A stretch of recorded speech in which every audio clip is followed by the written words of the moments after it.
You may have noticed my complete and utter disbelief when ESPN rated Cloud9 the best Western team in their weekly power ranking. Rather than just blindly criticize them, I thought I would put forward a team that I thought could beat them, which is Unicorns of Love. And at the same time, start off a video series idea I've had for a while, which is talking about how teams that don't compete in the same league might theoretically match up.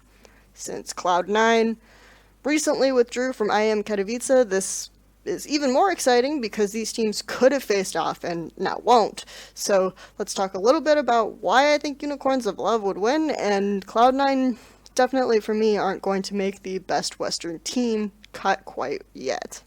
First of all, let's talk a little bit about why I think Cloud9 have been winning North America so much. For one thing, they have a really good idea of how to use draft in the current meta to create strong lane matchups, and they have strong individual laners. Impact, Jensen, and Sneaky are all pretty good candidates for being top in their role within the region. And Reaper seems to have a good idea on how to always prioritize getting strong mid and strong jungle matchup to make sure Contracts and Jensen can win those trades. The problem is that those kinds of trades don't often happen frequently together. In fact, most of the initiative for the proactive plays that Cloud9 make, and this is a really good pro checkmark for them as well, is Impact making really amazing TP plays to the bottom lane or somewhere else. Impact creating side lane pressure, because in North America I feel like a lot of games tend to gravitate really early or towards the mid game to grouping mid and contesting there, whereas there's not as much utilization of 1-3-1 or 1-4 as well as there could be, and then Impact creates this other option for them. Plus, he's also a really, really strong tank player, a really strong initiator, and the TPs of Cloud9 seem to be intelligent in general. But again, so much goes on to Impact's shoulders and this type of initiative because I feel like Cloud9 have so many early game problems revolving primarily around their jungler and their mid laner working together with the other lanes. For example, even when Cloud9 have multiple winning lanes and Contracts takes the initiative then to invade the jungle and contest some buffs or maybe skirmish with the enemy jungler, usually, even in some of those cases, because of weird pathing or a lack of communication on what Contracts intends beforehand, the enemy laners will react before Jensen or the bot lane will in order to back up their enemy jungler and then force Contracts back.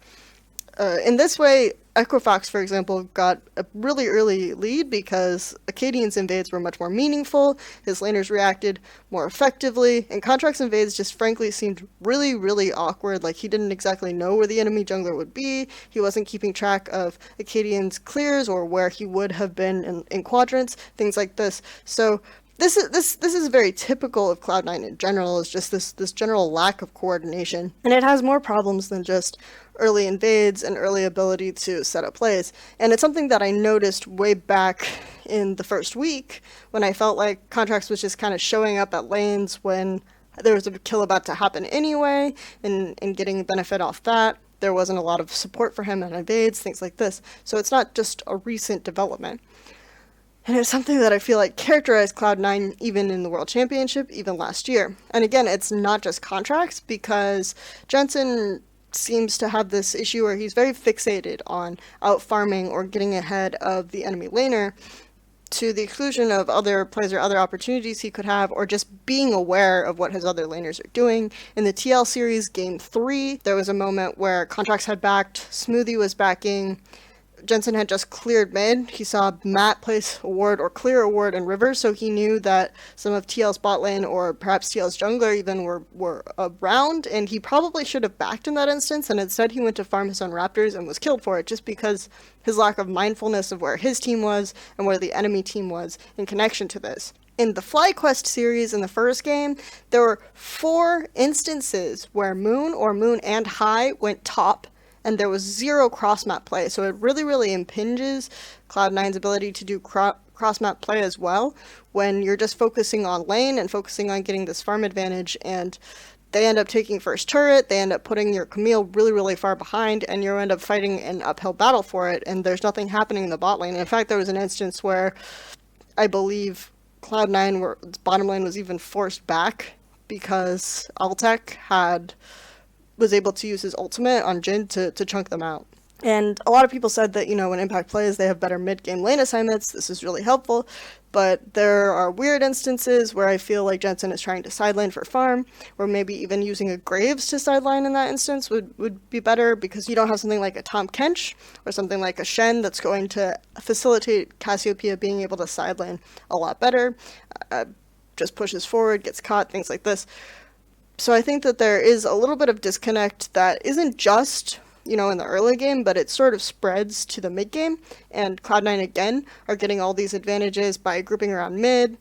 Maybe they don't necessarily ward the back Baron area because there's a Varus that forces them off, or there's a Rumble, or there's a Zyra, but they have this really good patience for looking for these engage opportunities and taking Baron or taking the top side of the map off of that because of that.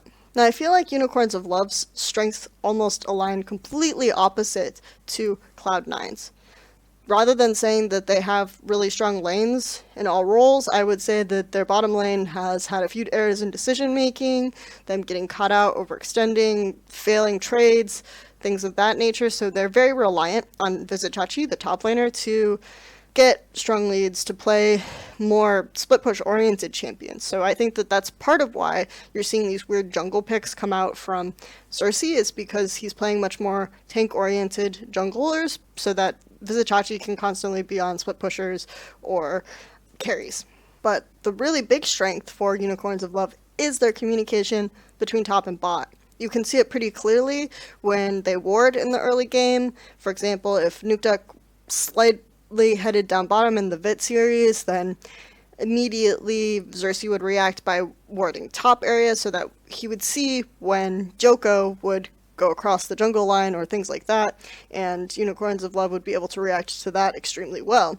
They're able to match their 1-3-1 extremely well because of this as well. So you see a lot of instances where instead of grouping mid or something like this, Unicorns of Love will want to push out side lanes with 2 carries or 2 people who can use globals, or 2 very safe pushers, and keep mid with jungle and support and AD carry pushed out. And this extends to more creative uses of lane assignments, like in the Giants series. Although Unicorns of Love didn't really anticipate the Giants lane swap, they reacted really well to it after the fact by just having Hylissang roam top and then set up multiple plays and things like this where they were able to punish cross map really well. And this is something that I think that Unicorns of Love, even though they get memed to death for having weird picks and really strange ideas, is they actually have a really good read on the meta. Because if you have a lot of 1-3-1 compositions and things like this, what counters that? You have like your Tahm Jhin that's going to constantly be catching people out. You have your Shen who's going to be able to react well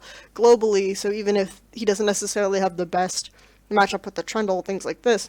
And then you also, because you prioritize tank jungle, even when you have top pusher, you have a versatile composition that can teamfight well.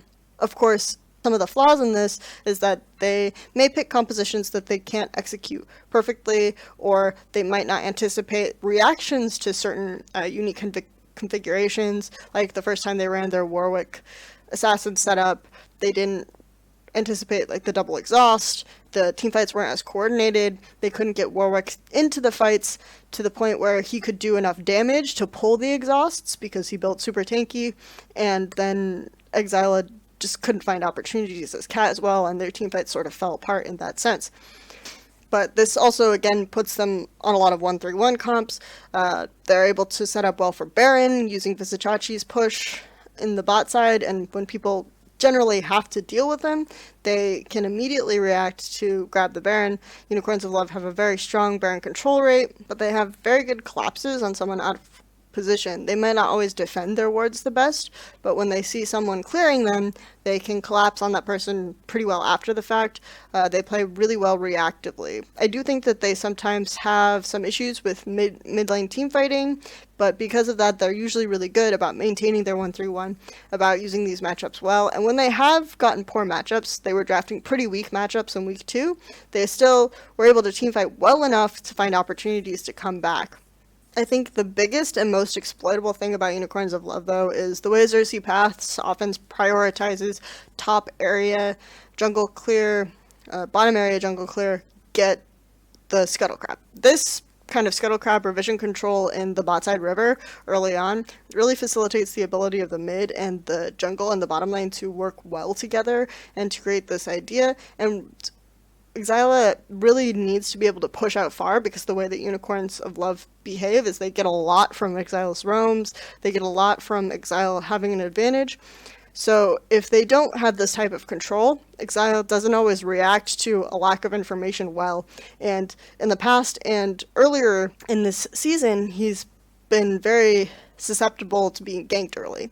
Again, the problem with this, though, when we go back to Cloud9, is that Cloud9 haven't really had that. Exactly. They haven't had the coordination with the jungle and the mid to really take advantage of that. In fact, we saw in some of the Week 1 series, as I pointed out, is that repeatedly Dignitas's jungle or TSM's jungle were first to get to mid, like every single game that was played, even though Cloud9 won.